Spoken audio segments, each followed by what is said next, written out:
Good morning. Good morning. How the devil are you doing this fine day? Hope you're all fit and well. Hope the weather isn't as bad as it is where I'm sat right now. Before we do anything else, it is time to welcome back key member of the audience, Gary Muirhead. Been absent for a week or two, but he is back in this morning. Gary, thank you very much indeed for being here. Jim Turner is here as well. Mark Whiting is here as well. Alex Latham is here. Chris Ford says, good morning, soldiers of fortune. I think he means you lot, not me. Although, frankly, I'd do anything for a buck, as many people will testify. Quick couple of bits and pieces. I'll get on to the fact that this is going to be a bit of a strange week in just a moment. But Redhead Demolitions. You might remember a couple of weeks ago, we broke the news that Redhead Demolitions had gone pop. They'd slid into administration, company voluntary liquidation, and all those things. We may have been a bit premature, as it turns out. Yeah. So over the weekend, just tidying up a few bits and pieces, had a look at their company's house page.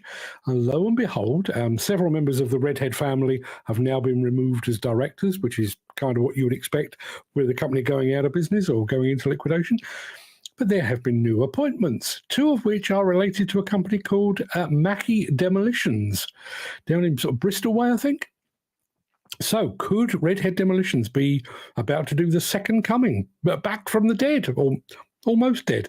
The one thing that did intrigue me is the fact that during this transition period, rather than being called Redhead Demolitions, which they're not anymore, and rather than being called Mackie Demolition, which they're not as yet, they're going by a number. I can't remember what the number was, but it is basically the company number of Redhead Demolitions, which looks like it's been retained.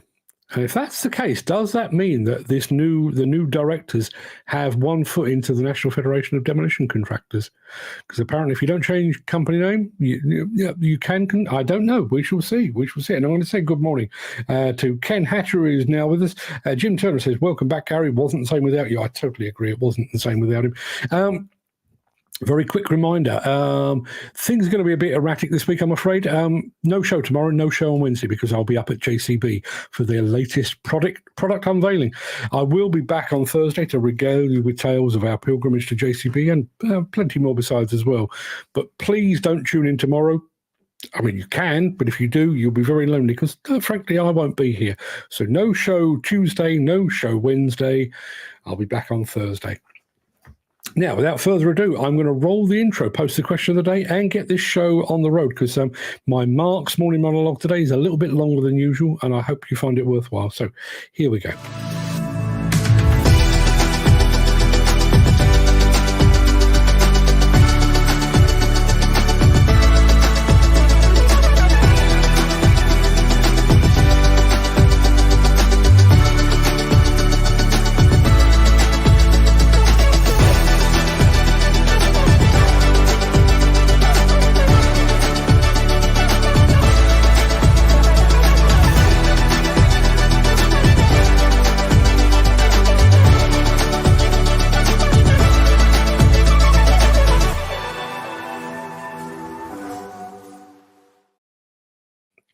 We'll get to all things in just a moment. I want to say a very quick good morning to our friend Mick, who's just joined us this morning. Mick, hope you're fit and well, my friend.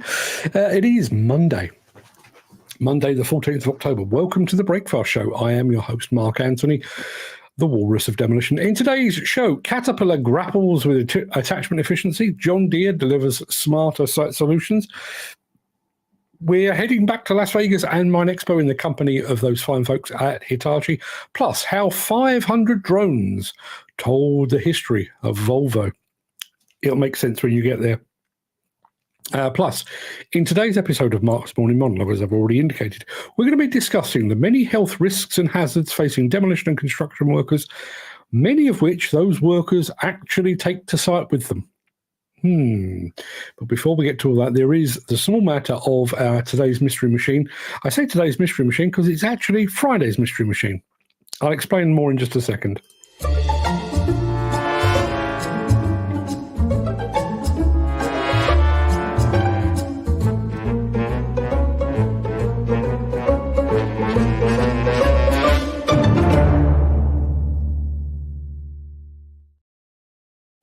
This is a first for the Mystery Machine competition. Under normal circumstances, and as you're all familiar with now, if no one gets the correct answer, I claim the victory and the 3 points, and then I bask in my own glory at having fooled you all. However, on Friday last week, no one got even remotely close.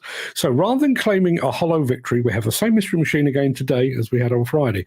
Let's see if you do better today. So this is the Mystery Machine, and that's where we left it on Friday, with nobody getting the right make or model at all. That's what we're looking for. We need a make and a model for today's Mystery Machine, which, as I say, was also Friday's Mystery Machine. Our friend Footy has just joined us as well. Good morning, everyone. Hope everyone's doing all right. Just to let you know, I'm 63 on Friday. I will be back on 63. I'm going to make a note of that, Footy, and I'll give you the birthday confetti when I get there. I'll come back to the question of the day in just a moment. Anybody got any clues on our Mystery Machine before I take it away? I'll show you a bit more in just a second, because it is also time to remind you of today's question of the day.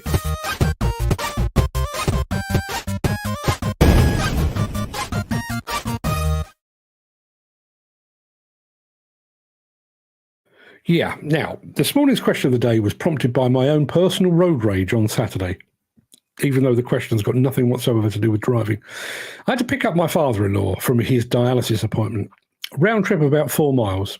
It took me an hour. During that hour, I encountered endless roadworks where there was nothing happening, 2 complete road closures, countless sets of traffic lights that were all set to red to stop me going anywhere. I was cut up by both a cyclist and a van driver, and then a guy came towards me driving the wrong way down a one-way street. In a fit of pique, I shouted at no one in particular. In fact, the windows were closed, so I was basically shouting to myself, I fucking hate it here. So, with that in mind, my question of today is this. In which other country could you or would you live? If you could just pack up sticks now and move somewhere else, where would you go? Personally, it's the States all day long. Great food, mostly great people, depending which bit of the country you live in, and no new language to learn. But what about you? Now, I can tell you we've already had an answer on this from, where is it? Jim Turner. Jim Turner says he would quite easily go to New Zealand. You've mentioned that before, Jim, I think. So anybody else got any suggestions on where in the world you may like to pitch up? And just going back to Mick has just said, Graham, you're still a baby at 63.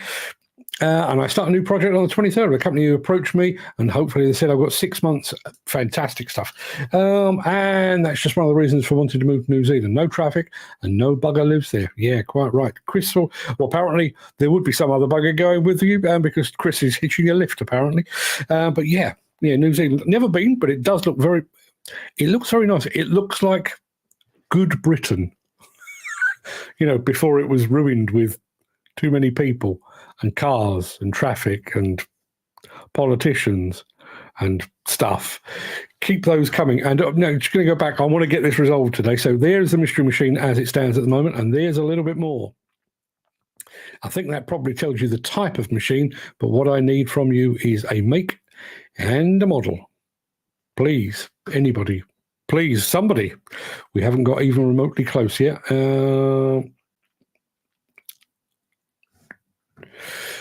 I think we'd fill a few containers between us if we went. Yes, I think you would. You're taking the kit with you, are you? I thought perhaps you might. Right, okay, let's crack on with the show. We'll be back in just a moment after this.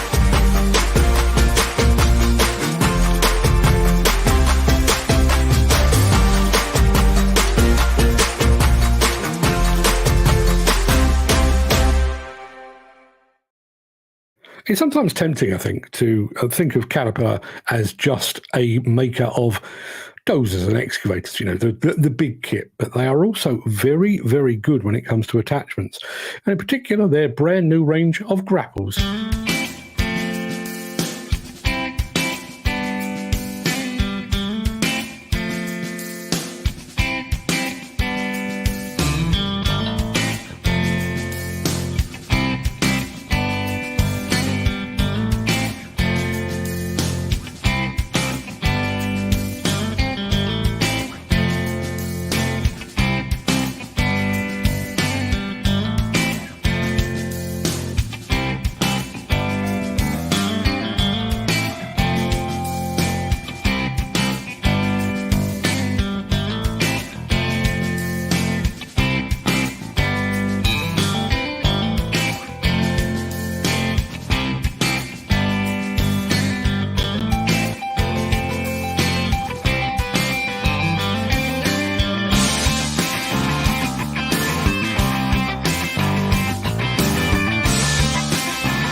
Very nice too. I'm going to say good morning to Garvin over at Mostly Diggers on Instagram, but also going to say a very quick good morning to, when I can get it to play, Stuart Davis.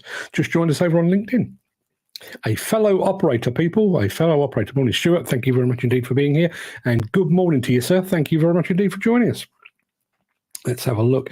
Going back to the mystery machine, what have we got? Now, I can tell you, Dan Cullen has just arrived, who is the reigning champion, the champion of the mystery machine. He has just arrived. He didn't get this last week, although I can't remember if he was here on Friday. So he says, morning all. Jim Turner reckons it could be a Sunward wheel loader. I can see where you're going with that. The colour scheme would certainly suggest that, but it is not one of those. So here's a bit more. I think we all have a pretty good idea of the type of machine now. But what I need is a make and a model. And I'll tell you now, I mean, I deliberately did make this quite a tough one, but it's proving too tough. So what do we are? 5 frames in and nobody's got it yet. Stuart Davis reckons it could be a Cabelco. It's not, but when the actual answer comes out, you'll go, oh, yeah, I see where he was going with that. Let's put it like this. You're kind of half right, just over half right, actually. But it's not Cabelco. I can't tell you any more than that. It's not Cabelco. But please keep the guesses coming in if you would be so kind.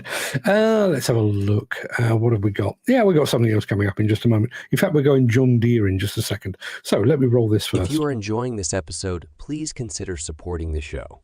You can leave us a tip at buymeacoffee.com/demolition news. Yeah, let's have a bit of John Deere while I'm doing things and messing about in the background trying to get this show organised. I'll leave you with this.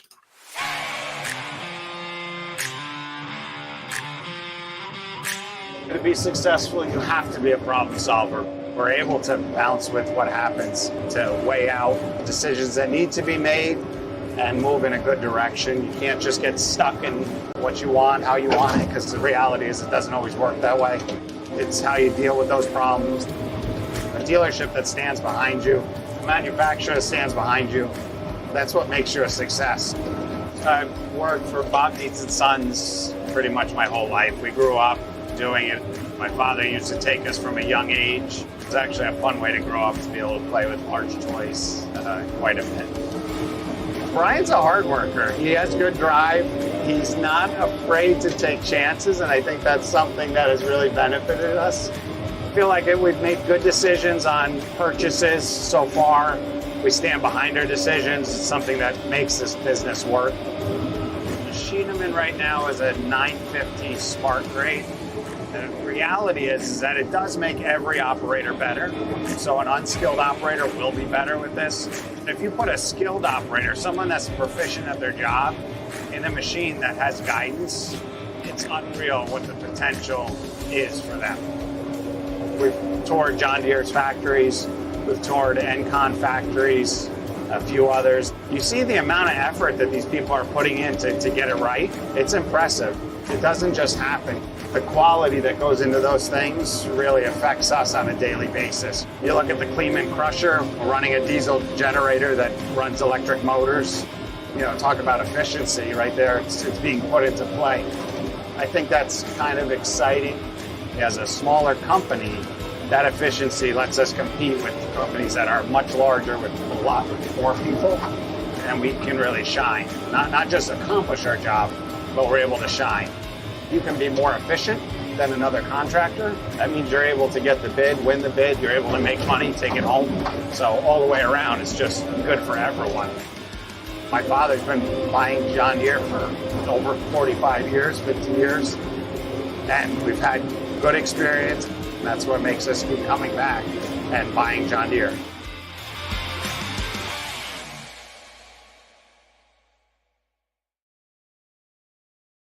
Let me throw up the mystery machine again because we've had plenty of guesses, none of them correct as yet. What have we got? That was where we left it. Stuart Davis reckons it could be a Cabelco. It's not. Dan Cullen's going for a Tavel loading shovel. It's not one of those. I'll come back to Mick in just a moment. Stuart Davis then said a Sun Armour made in China. Dan Cullen is in agreement. It is not one of those. Alex Latham reckons it could be a Sunward SL17. It's not actually Chinese. It's kind of, well, it's Far East, but it's not there. Let me show you a smidge more. There you are. You've got a complete cab now. Well, pretty much. We go back to Mick, who says, we all talk about John Deere. Anyone got the reason they're not really over here? My guess is just not big enough and attractive enough. Let's face it, the construction equipment industry in the UK is highly competitive, very price-driven because of our predominance with plant hire and rental and everything else. So I wonder if that's the case. Never actually got the answer from John Deere. Maybe one of these days I might actually get around to that. Stuart Davis is asking, is the mystery machine a cat? It is not. It is not. Keep the guesses coming in. What have we got next? What have we got next? Oh, yeah, we're going back to Vegas in a second. So hold on to your hats. Right back after this.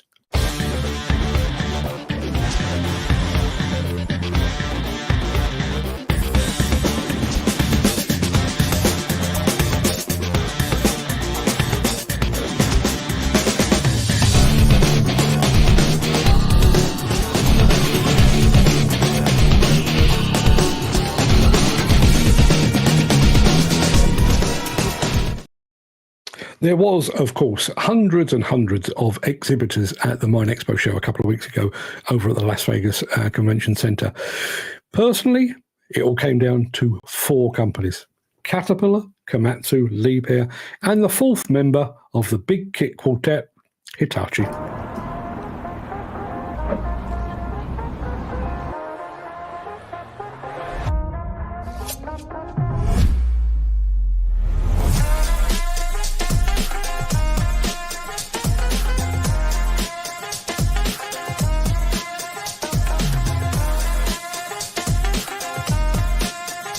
Oh, hi, everybody. It's me, Ted Basilian, at the 2024 Mine Expo here in Las Vegas. Right now, I'm standing in front of the Hitachi booth where they are leading a path to zero. What a 3 days it has been. Tuesday night, Hitachi Rocks, huge crowd. It was fun, the band was amazing, food, drinks, we had fun with the game show. But more than anything, it was customers and employees coming together, making friends, seeing people they hadn't seen in a long time. Then that rolled into Wednesday, incredible presentations, panel discussions, all kinds of information, enthusiastic customers, enthusiastic employees, everybody having fun together. Hey, did you see the excavator simulator? I know I did. I got in it, and you know what I learned? I'm not very good at it. Uh-oh, I just got fired. I got my picture taken in the giant bucket. I feel small. Everybody who came by got to meet our experts and see our giant and amazing machines. Thank goodness I'm not scared of heights. I climbed this bad boy right here. An amazing piece of machinery, 2.5 stories. And how about our partners hitting it out of the park? Bradkin, Wemco, Zaxis Finance, and HE Parts. Our team was here helping all our potential customers. We're in Vegas, so of course there were celebrities. We had Aaron Witt from Build Wit, Tony and Minnie Beats from Gold Rush, and then His Excellency, the Minister of Industry and Mineral Resources from Saudi Arabia. But our most important celebrity, you, our customers, who we couldn't do anything without.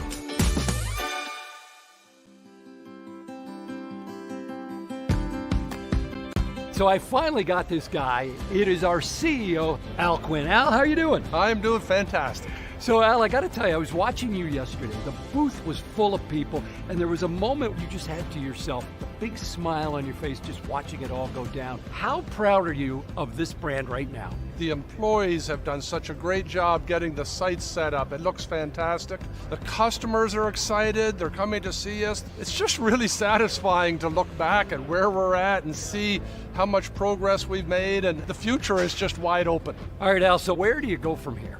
We've really spent the last 2 years to make sure that our internal capabilities here would really live up to the Hitachi brand. We need to start to be more innovative and more creative.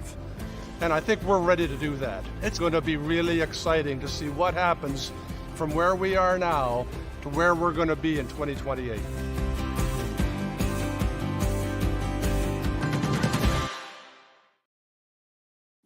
Slightly peeved with that, mentioning celebrities on the stand.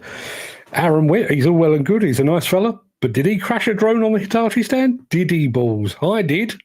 Where was my mention in dispatches? Yeah, fantastic showing by the fine folks Hitachi. And as Mick says, back in the day, Hitachi was the brand to go to. So many copied them. In fact, he even goes as far as to say, even my beloved Haller 28 was a copy in all ways. Yes, it was indeed. Right, okay, bringing back this mystery machine, which has got people stumped. I think Chris Ford is going for the Hitachi ZW30. It is not one of those. Stuart Davis says, is it a Wiedemann? It is not a Wiedemann. We've had them on the mystery machine before, but it's not one of those. And Dan Cullen is going for a Shantway Mini. No, it's not. Now, I'm just going to take it away very quickly because I can't actually remember.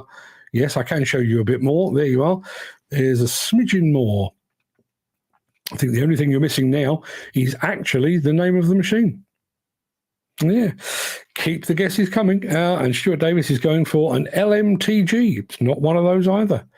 We've got one more film to play for you. If you don't get it then, I am going to claim the victory this time. So keep the guesses coming. I'll be back immediately after Since the finance bill came into effect in April, the construction industry has seen a surge of fuel thefts.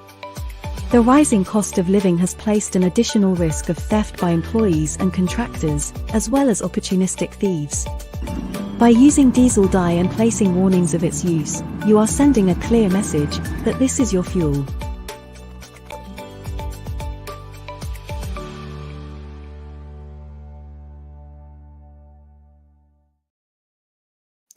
Still the guesses come, and still we're going for Sany. It's not Sany, it's not Chinese. Not Chinese at all. Jim Turner says, on a completely different subject that isn't the mystery machine, which I'm going to take away, Hitachi takes some beating. Unless you're on the machines all the time, you'll not notice the subtle difference between the machine manufacturers. I fully believe it takes an operator to develop a machine before it gets to the manufacturing stage. Wouldn't argue with that at all. And in some ways, all of the major manufacturers do that. But by the time a lot of operators get to grips with it, it's already past the point of no return. So, yes, I take your point. I know Caterpillar's field follow system, where they send out 6, 12, 20 of their machines to selected customers, go and knock the rough edges off that, and then come back with some feedback. I think that's all well and good, but you don't get that community feedback. And I also think applications are a key indicator as well. What might work particularly well in construction might be crap in demolition, might be absolutely awesome in quarrying, but rubbish for road construction, and so on down the line. Let's have a look. Mick says, good point, Jim, but so many operators and so many ideas, ain't that the truth? And Chris Ford reckons our mystery machine could be a Yanmar V70S. It is not. I'm going to reveal well, not me, obviously. I'm going to reveal the mystery machine immediately after this. Now, if you're going to celebrate a birthday, back in the day, you used to phone up the local company that did fireworks and say, come along, do a firework display. But fireworks today are passé, old hat, a cliche. Today, you reach out to a company who happen to have on their person 500 drones. 500 drones who can do this. Access granted.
Pretty good, right? Pretty good stuff. Now, Mick says, sorry, mate, I still like a bang. Mind you, at my age, I would love to have a bang. Well, wouldn't we all? wouldn't we all? Monday morning, clear the cobwebs and all that. Jim, I'm going to move on very quickly. Jim Turner says, yes, Mick, but take a highly productive operator and ask him what would make them even more productive. Then design the machine around that idea. Then you'll have a machine that will outdig the competition. He says, Jim, I'm there tomorrow. Well, yes, I'm there tomorrow. I'm with JCB tomorrow. I should be mentioning all of this in dispatches. I can tell you, nobody's got the right answer for our mystery machine. We've had Dan Cullen going for a ZL 938. He's also Jim Turner's gone for a Kubota. Stuart Davis has gone for a Toros. Dan Cullen's gone for a Hengwang ZL 936. It's not. He's also gone for a Shandong and a Multi-1. It's none of those things, I can tell you. In fact, I could now tell you all what it is because I'm claiming this one. There you are. That right there is a Kobe, or a Kobe, if you're pronouncing it correctly in Japan. A Kobe, a KB 920 is what that is. So, 3 points to me. Now, I didn't cheat, obviously. I showed you as much as I possibly could, and I gave you two goes at it. Dan Cullen, you've got to be kidding me a minute after I've revealed it. No, but it is a Kobe. And if you remember rightly, Stuart Davis at the very top of the show, one of the first guesses was a Kobelco. So we got the first 4 letters. Unfortunately, he also added 3 more letters, which didn't actually count. So there you are. Let's have a look. Footy says, never heard of it. Wouldn't have a... I wouldn't be able to guess. Okay, my next guess, Dan, I was too late to the party. Funny how that happens with you all the time, Dan. Having said that, you are reigning champion 2 times over, so you're doing pretty well, I would say. So, yes, I'm going to leap... Oh, well, no, I'm not. I'm going to roll the end of show stinger in just a second before leaping gazelle-like over into the chat to see what you're all saying. And I'm also going to go over into my morning monologue. If you can't stick around for that, then do please stay safe. Look after yourself, your family, your friends and your colleagues. And I hope to see you again very soon. No show tomorrow. No show Wednesday. Please bear that in mind. Do not turn up tomorrow and expect a show. Turn up if you will, but you'll be very, very lonely. If you do have the time and inclination for now, however, I'll be back with my morning monologue immediately after...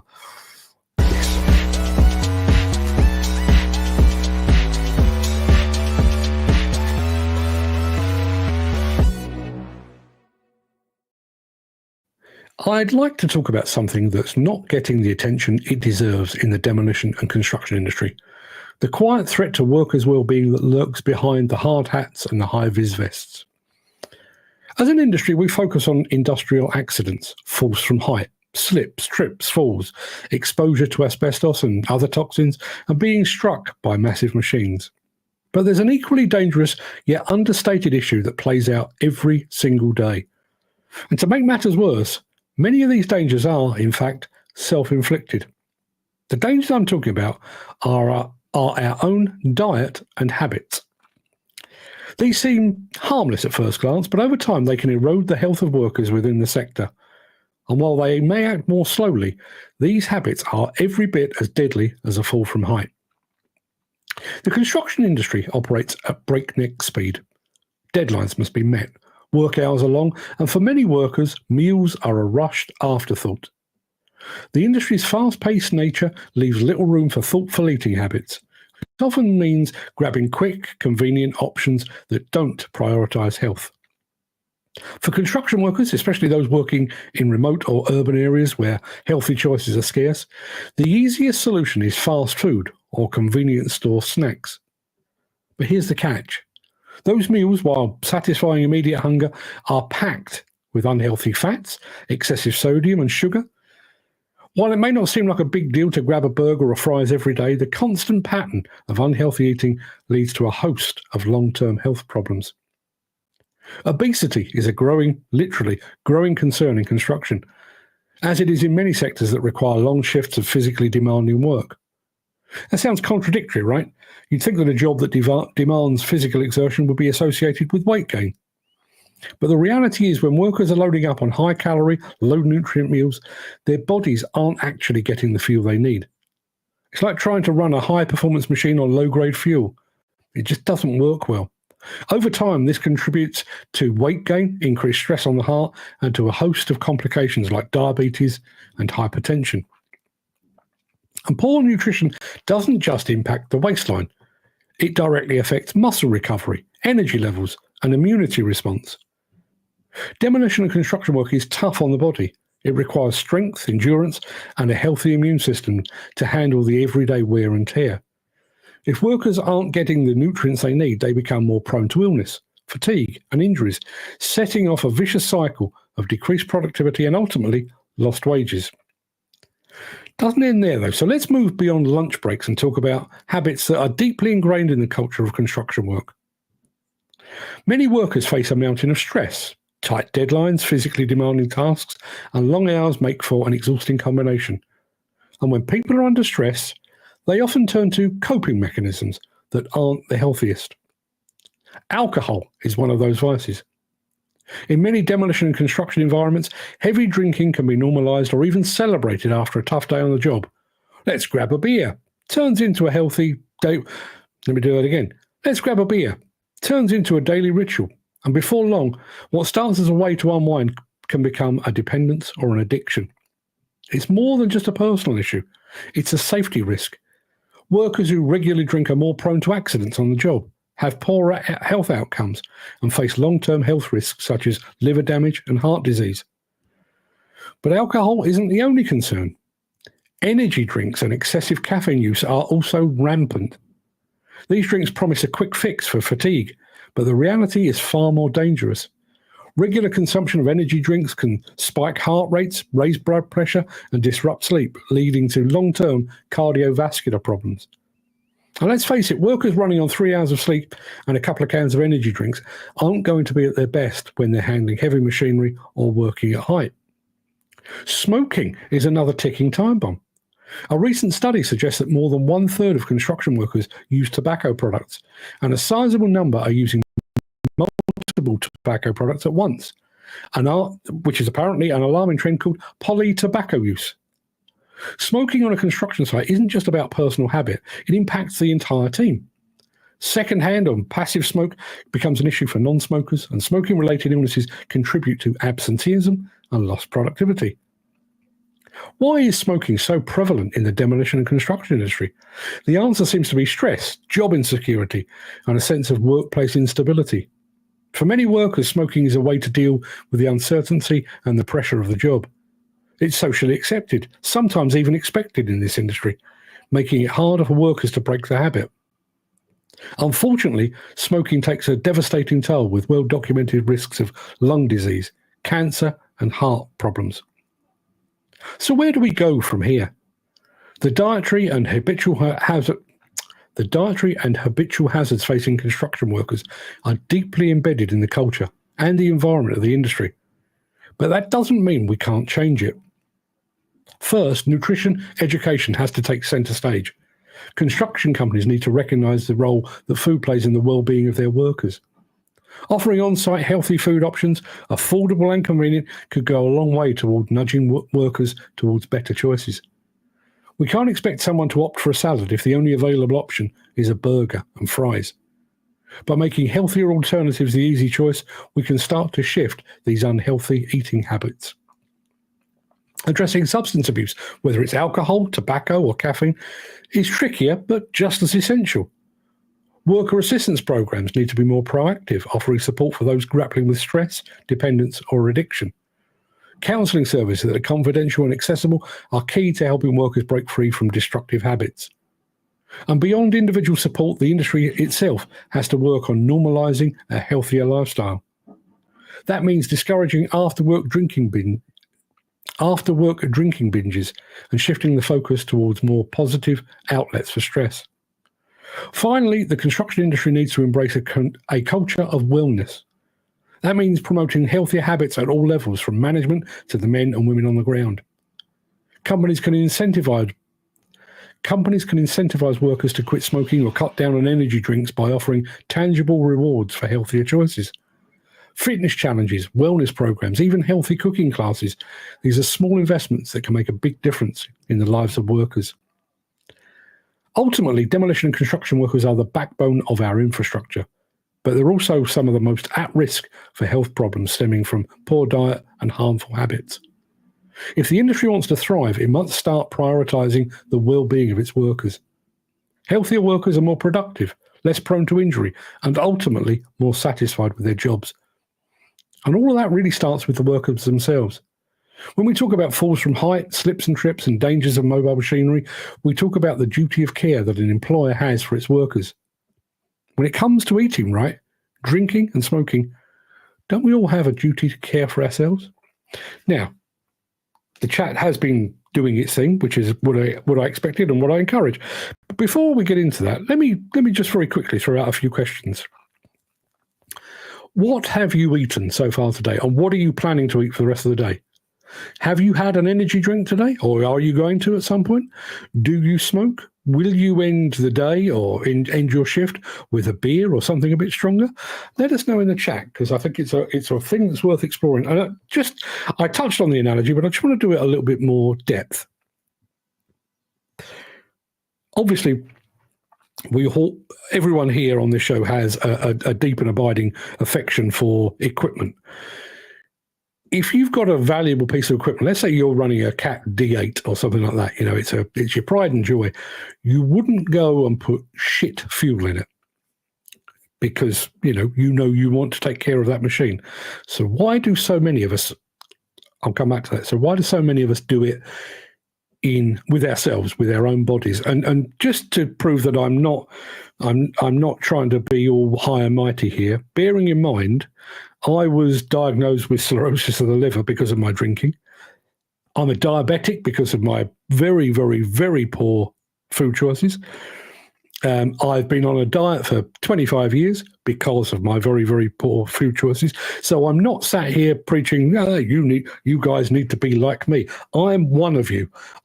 I've got some filthy eating and drinking habits. Never touched a fag, never touched a cigarette in my entire life, but I've done everything else to excess, and I'm paying the price for it. So with all that being said, let me hop over to the chat and see what we've got going on here. So going back to not the mystery machines, but I'm going to say this. Not all operators are that bothered about production, says Jim Turner. So the non-productive operators questionnaire aren't worth the paper they're written on. I don't give a toss about cup holders and petty little touches. I want speed, power and position. That's what helps make the money, not whether I have somewhere for my tin of pop, which comes up in just a moment. Footy says, I'm sorry, but I would rather make some sandwich and take it somewhere nice and enjoyable rather than going to a fast food place. I don't think it's a bad choice. And I know a lot of people do. But I mean, Ken Hatcher is an example. I know Ken on a weekly or a couple of times a month or whatever, they go off down the calf, which, fantastic for bonding and everything else. But when was the last time you went to the calf and had a salad? Would you have a salad mid-morning? Probably not. You know what I'm saying about this. We're probably less active than office workers if we're in the machine all day. There's another good point. I mean, this is a conversation I've had with Steve Williamson. He can literally get in his machine and be in it, apart from a pee break or whatever it might be. He can be sat in that for 12 hours. I finish this show, and while it's downloading, I bugger off elsewhere, go and have a cup of tea, maybe take the dogs for a walk, whatever it might be. I do actually get up and about. If you're sitting in that machine, particularly if you're on a demanding job or you've got a particularly intensive period, concrete's arrived, I don't know, whatever it might be, you've got pipes going in the ground or whatever, and you're just working flat out, you ain't taking a break. So, yeah, I totally agree with Jim. You're less active than those people working in an office. A lot of people in an office have access to staff canteens, or if they haven't got a staff canteen, they may have a deli around the corner. I mean, I'm sounding like a southerner here, which is exactly what I am, but you've got a deli around the corner who will make you a salad sandwich or on your sourdough or whatever it might be. Is that the case out in the wilds, out in the rural areas? Probably not. Also, take my medication. I have to take each day. I also take multivitamins. Yeah, I'm on that as well. I'm also on B12 now. I was finding that I was getting very, very tired, which apparently might be down to diet, but I think it was more likely to be down to a side effect of my metformin that I'm taking for diabetes. So I'm on B12, and that seems to have cured it. I had about 6, maybe 9 months of literally 2:30, 3 o'clock in the afternoon, fast asleep every single day, whether I was working or not. Just sit on the sofa, gone. job done. But the B12 seems to have sorted that out. Chris Ford says, you're beginning to sound like my doctor. I gave it fatty foods, chocolate, crisps, bread and meat. Worst 20 minutes of my life. The problem is, and I realise I am exactly the same. And I have to say, you know, going to Las Vegas was like the gloves coming off. You know, I'd had a doctor's appointment before that to check on my diabetes, and same as tidying the house up before your cleaner arrives, or mowing the lawn before your gardener arrives. You know, before you go to the doctor, you always want to look your best, don't you? So I'd had a couple of weeks where I'd been really, really good as gold on my diabetes medication, but also the foods I was eating. But then I went to Vegas, and it was fries, and it was pizza, and it was burgers and stuff, and I love it. I love all of that, but I know the long-term effect it has. Let's have a look. Footy says, I don't smoke, don't believe in it. Stress, I've let it go over the edge. Best way. Anyone that finds their job stressful are in the wrong job. They should wrap up and try something else. I'm more relaxed in the machine working than I am on the settee at home watching the telly. It's a horses for courses. But I also think when you think about the job itself, and I take what you're saying there, Jim, I think if you're, for example, I know it's something that Dan Cullen says quite a lot. If you're working in, say, a quarry or a mine, and it's just repetitive, you know, dig, load, dig, load, dig, load. Or if you're actually in the truck where you're going up the whole road, down the whole road, up the whole road, down the whole road. Now, I realise that sounds quite mind-numbing, but it's quite chilled. You know, maybe you've got the music on in the background, maybe you're listening to a podcast, maybe you're listening to an audio book, but you're just doing the same thing time and time again. I think if you get yourself into mainline construction where you do have, you know, urgent deadlines to hit, you know, we need to get this portion of the job done because that discipline is coming in. We've had a delivery of concrete. That means all hands to the pumps. We've got to get these pipes in the ground. We've got to clean up this area before the rain starts. And all of those sort of things. That's where the additional stress comes from. And when you've got a site supervisor or a site manager shouting at you, we need to get on, that's where the stress comes from. And not only, I think it's a double whammy as well. Not only do you not have the time to eat, but even if you do find a bit of time to eat, what you're eating is probably crap. You know, it's a bar of chocolate to keep you going, or it's a packet of crisps just to keep your fuel in it or your energy levels up. It's not. You know, you watch enough Wimbledon tennis, which I don't particularly, but watch Wimbledon tennis. You know, between games, they're chomping down on bananas. They're supreme athletes. They eat bananas. We're not. So there you are. Chris Ford says, Jim, it's a wonderful day until some bastard spoils it. I hope you don't mean me. Zero tolerance on drink and drugs in the workplace. Daily testing and instant dismissal for anyone found guilty will weed out the bad apples. Keep the rest in line and encourage people into cleaner, straighter industry. Now, let me begin by saying I wholeheartedly support every single word of that sentence that Jim has just said. I agree. Zero tolerance on drink and drugs. We've mentioned the issue on this show before of fatigue. If you are sufficiently fatigued, i.e. you're sleep deprived, you know, you don't get home till late, you're still kind of wired from the day's work, so you can't go straight to sleep, and you're up early in the morning to start your new day. That level of sleep deprivation is every bit as bad as being off your tits on weed. So while we're testing for drink and drugs, should we be testing for the amount of sleep people are getting, given the fact that the outcome is the same? And the other point as well, which is something I learned from somebody that works with Caterpillar, who is something of a fatigue expert. And one of the points that he was making to me was your brain, as he described it, is kind of a hydraulic system.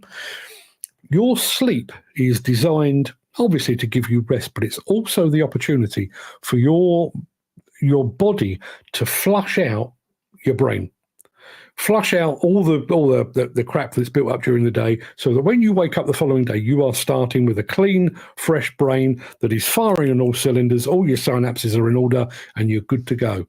If you don't get enough sleep, you don't get enough of that flushing effect, so your thinking ability and your cognitive ability is impaired.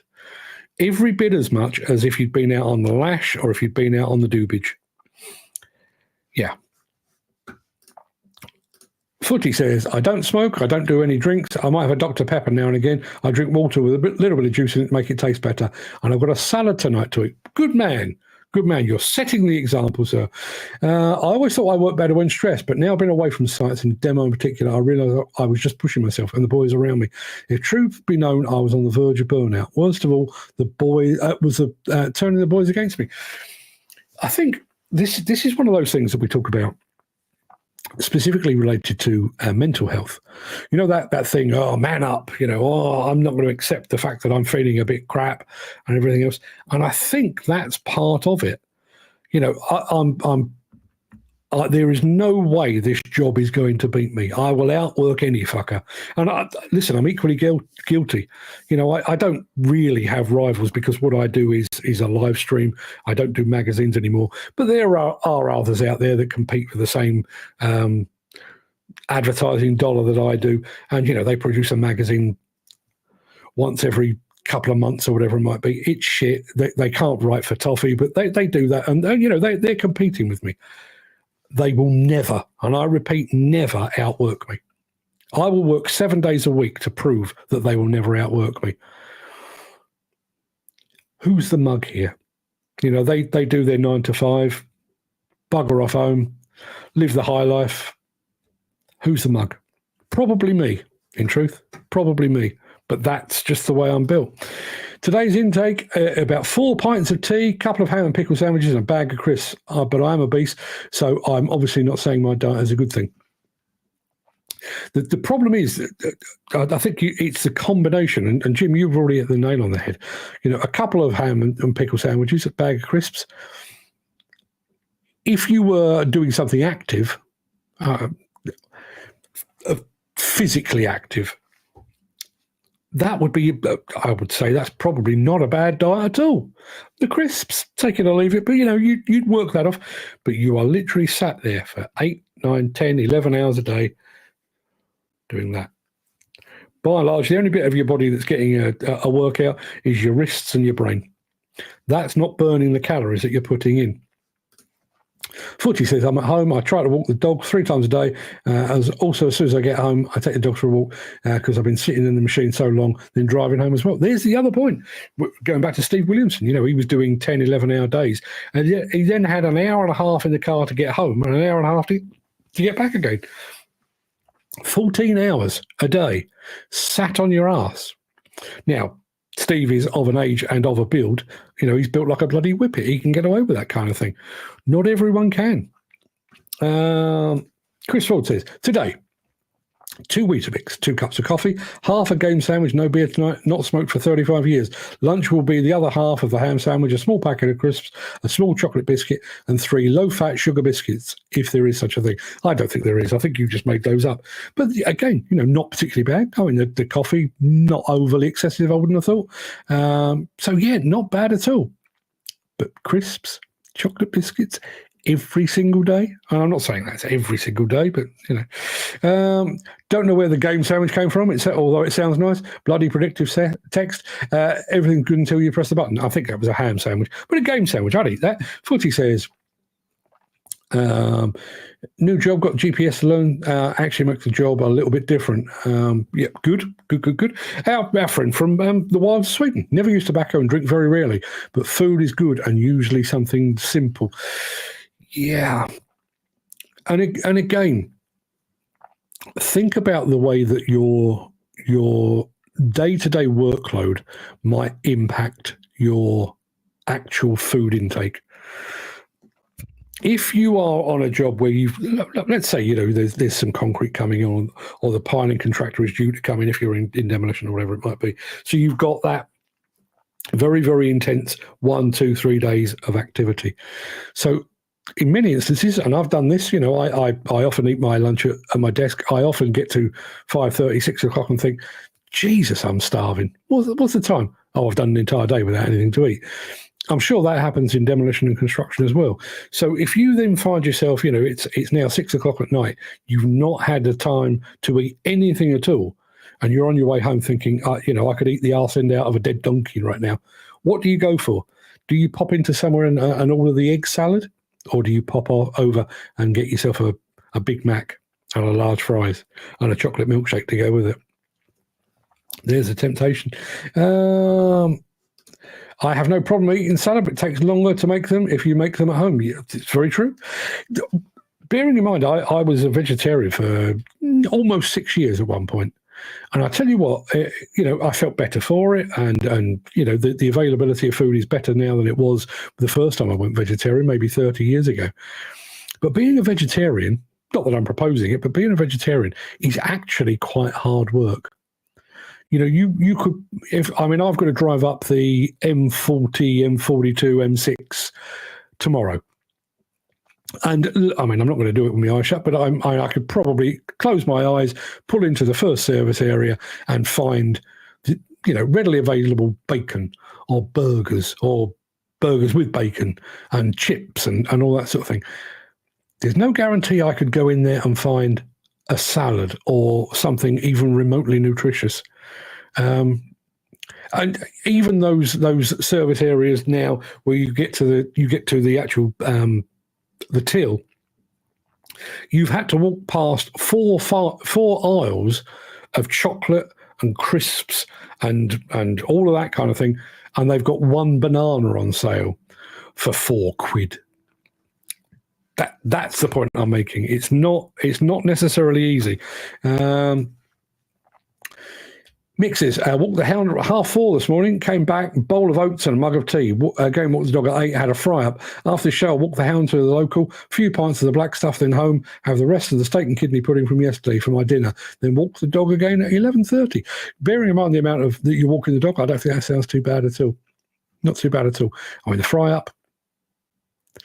But you've got some oats on board, that's slow release of energy and everything else. That's not a bad place to start. Couple of pints of the black stuff. I can't criticise because I used to love the stuff. If you don't get enough sleep, it's called sleep apnea, I think is the answer there. Didn't mention the tablets. There's too many to take. Oh, the joys of getting old. Yeah, I'm now on 6 a day. And I realised just how much this has crept. I went from having a single blood pressure tablet, because my blood pressure spiked from time to time, to having a couple of those. And then I had one metformin to control the diabetes, which became 2 at night, which is now 2 in the morning and 2 at night. So I'm now, and plus my B12, plus various other bits. So I'm basically on 6 tablets a day. Now, my father-in-law is on 17 at last count. So I've got a long way to go to catch up. But I never set out to be the person that takes 6 tablets a day. And even more than that, of all the things that I've noticed with aging, yes, when I sit in a chair, or particularly when I get out of a chair, I do that weird involuntary noise. I do all of that, and I curse the younger generation, and I rant to myself in the car. I do all of those things that you associate with the passing of age. But the biggest thing is the fact that when I went to Las Vegas, I had to have a bag for my tablets. I'm going to JCB at Sparrowfart tomorrow morning. I'm taking with me a bag for my tablets. I didn't sign up for that. And the annoying thing is, mine, as I was saying, mine is entirely self-inflicted. Enjoyed the booze too much when I was younger, enjoyed chocolate. Well, still enjoyed chocolate way too much. Made some very, very bad choices. So now I'm a man who travels with tablets, paying the price. Footy says, I don't drink tea and I don't drink coffee. The only soft drink I'll have, cold coffee. Iced coffee, but that's very rare. Jim Turner, I'm thinking of cutting out bread altogether so I can polish off a loaf easily. Yeah, bread is one of my downfalls. Yeah, it's one of my downfalls. I used to get back from the pub when I was living at home. Get back from the pub on a particular Friday night, and I'd make myself and my mum, because my dad worked nights, my mum would be sat out watching TV. I'd walk in from the pub, do myself a couple of rounds of toast. Mum, do you want some toast? Yeah, I'll have some toast. So I did 2 for her, 2 for me, and sit there, and partly because I like toast, but also because of the presence of alcohol in my body, you want another couple? No. But you carry on. Quite easily sit there and just do one round of toast after another. In fact, sometimes that bad, I would be toasting. I would be eating toast while toasting bread. Yeah. I don't know if you can chain toast, but I came pretty close on occasions. No, I tried heat on time, take my breaks. Sometimes have to have my medication with breaks. So I take the breaks, don't need to stop, do it later when time is due. Again, there's another thing. My first couple of tablets for the morning, take them with a cup of tea, around about 7:30. I have to take all of my other tablets after a meal. Well, I've got an alarm set on my phone for 9 o'clock. I've normally eaten by then, but that's a reminder. If you haven't already taken your tablets, take them every single day. And I've done that to myself. Footy says, if I had to go to McDonald's or something, I'll go for a plant-based burger. I'd rather not go at all. I would rather eat the rubbish from the bin outside the McDonald's than do that. Jim Turner says, I love salad, but it has to have a good chunk of meat with it. Yeah, indeed. That's the reason I went vegan. I was getting so unhealthy, too much meat in the diet. It's what the doctors told me. And of course, there is the other point as well. With all things related to meat. We often talk on this show about sustainability and everything else. We are actually being actively encouraged. I'll come back to Donald Trump in a minute, but we're actually being actively encouraged to eat more plant-based food because apparently it's good for the environment. I'm not entirely convinced by that argument. I've seen pros and cons. One thing I will say, though, Mr. Trump, nobody is trying to ban cows. They're not trying to ban cows, and they're not trying to ban windows in buildings. I'd love to know what that guy is taking. I'd like to get some of what that guy is taking because he's in a world. They're eating the dogs. They're eating the dogs. No, they're not, you pilchard. I only eat brown bread, a lot better for you. Yeah, and tastes better. I mean, I do like a bit of sourdough, don't get me wrong. But I do like brown bread and marmalade, nectar of the gods. You can't beat toasting bread on an open fire. Takes a skill, that, doesn't it? Takes a skill. You open fire. You've got that. It's like, which comedian was it? I think it was Eddie Izzard was talking about pears. You buy pears at a supermarket and they're rock hard. You put them in your fruit bowl and you go back the day later and they're rock hard. You go back a day later, they're rock hard. You go back 10 minutes later and they're mush. Toast on an open fire is the same. It's just warm bread. It's just warm bread. It's just warm bread. Fuck, it's black. Takes some skill. I meet for coffee tomorrow at JCB's Hospitality, far better than mine. Their creme brulee is to die for. We've already been talking about that. So my plan for tomorrow, just to fill you in, here's where we go with this. I'm leaving here at dawn tomorrow. We're driving up to Digbits. We're spending the morning and part of the afternoon with Digbits. We're doing some filming with Marcus Clay and the team at Digbits, talking buckets, British built buckets, actually. That's the main reason we're going there. And then we're driving over to JCB. We've got presentations at like 3:30 in the afternoon, dinner in the evening, and then we're actually up at the Kevin Quarry on Wednesday to actually see whatever it is they're launching in the iron. So that's the plan. I'm hoping there will be creme brulee on offer. Mick says, you need that toaster out of Red Dwarf. All the bloody things it says is, do you want toast? To which the answer is yes. Don't care how many times you've asked the question. The answer, do you want toast? Yes. Yes, please. I've got toast. Yes, I'll have some more, please. I don't know if it's still there. Speaking of JCB, JCB for a while put us into St George's Park Hotel when we were up at JCB. More recently, they've been putting us up at their Golf and Country Club where they've got these fantastic little apartments. I'm hoping that, I think we're staying there tomorrow night. But every once in a while, you'd go up to JCB, usually because you were going up there of your own choosing, not because they'd invited you. And there used to be a bed and breakfast just around the corner from JCB who did a lot of homemade food. And I stayed there one night. I was staying in a room, had a 4-poster bed, which was lovely, and went down for breakfast the following morning. And they had the locally sourced bacon and sausages, which was all fantastic. But the woman that ran the B&B put an entire loaf of freshly baked bread on the table, complete with homemade butter and homemade marmalade. I actually phoned JCB and said, I was going to be there at 9, be closer to 10. Really did that. Really did that. See, everyone knows this. If you've been to JCB and you've had the creme brulee, bearing in mind, I reckon I've eaten creme brulee a dozen different countries. I've eaten it in Michelin-star restaurants. I've eaten it in low-grade cafes and all points in between. Hand on heart, the JCB creme brulee, better than anywhere. Better than anywhere. And Gary Muirhead, who remembers the Atkins diet where it was all only meat? Yeah, didn't Mr. Atkins actually die from that? I'm fairly sure that's the case. Don't forget to mention the ladder. Well, Footy, the ladder is always in the back of my head. As far as I know, or as far as I'm aware, I might well be going to see the launch of some new mini excavators. In which case, any points about about ladders rather, kind of a moot point, really. But it's in my mind.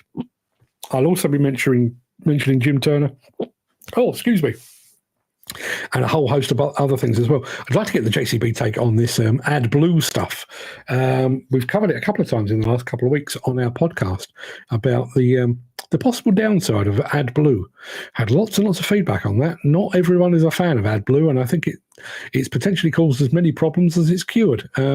So it'd be interesting to get the JCB take on that. I realise they are working desperately hard on all things electric and all things hydrogen powered, but they do have AdBlue equipment in their fleet. So I do wonder exactly what their take on it is. All of the fuss seems to be outside of construction at the moment. There's talk about possibility of issues in construction, but everything that I'm seeing so far relates to heavy haulage and cranes. But I'm sure we must be seeing exactly the same thing here in construction, particularly when things get cold. Probably not so much of a problem where I am in the country. It gets cold here, but not that cold. But up in the wilds of Scotland, what's it doing there?